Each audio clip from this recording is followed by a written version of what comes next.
Kodikunnil Suresh Lok Sabha pro tem സ്പീക്കറാകും. കൊടിക്കുന്നിലിന്റെ അധ്യക്ഷതയിലാകും എംപിമാരുടെ സത്യപ്രതിജ്ഞ നടക്കുക. NDA സർക്കാർ അധികാരമേറ്റതിന് തൊട്ടു പിന്നാലെ ദേശീയ മാധ്യമങ്ങളടക്കം ഇങ്ങനെ റിപ്പോർട്ട് ചെയ്തു. പക്ഷേ അതുണ്ടായില്ല. 8 തവണ MP ആയ കൊടിക്കുന്നിലിനെ തഴഞ്ഞു.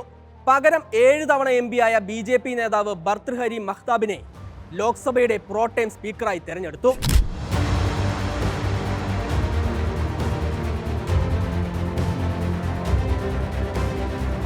തുടർച്ചയായി MP ആയിട്ടില്ല. 2 തവണ പരാജയപ്പെട്ടു. കൊടിക്കുന്നിലിനെ തഴഞ്ഞതിൽ പാർലമെന്ററി കാര്യമന്ത്രി കിരൺ റിജിജുവിന്റെ പ്രതികരണം ഇങ്ങനെയായിരുന്നു: 8 തവണ MP ആയ ആളാണ് കൊടിക്കുന്നിലെങ്കിലും അദ്ദേഹം 1998-ലും 2004-ലും 2 തവണ തോറ്റിട്ടുണ്ടെന്നും ഭർതൃഹരി മഹ്താബ് തുടർച്ചയായി MP സ്ഥാനത്തുണ്ടായിരുന്നു എന്നും മന്ത്രി വിശദീകരിക്കുന്നു.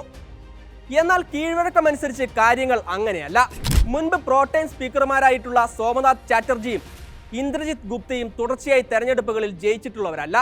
1984 ലോക്സഭാ തെരഞ്ഞെടുപ്പിൽ സോമനാഥ് ചാറ്റർജി മമതാ ബാനർജിയോട് പരാജയപ്പെട്ടിരുന്നു.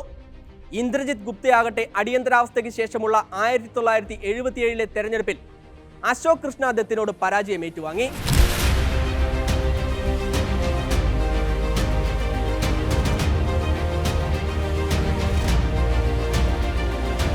അപ്പോൾ തുടർച്ചയായി ജയിക്കാതിരുന്നതല്ല കൊടിക്കുന്നിൽ സുരേഷിന്റെ അയോഗ്യത.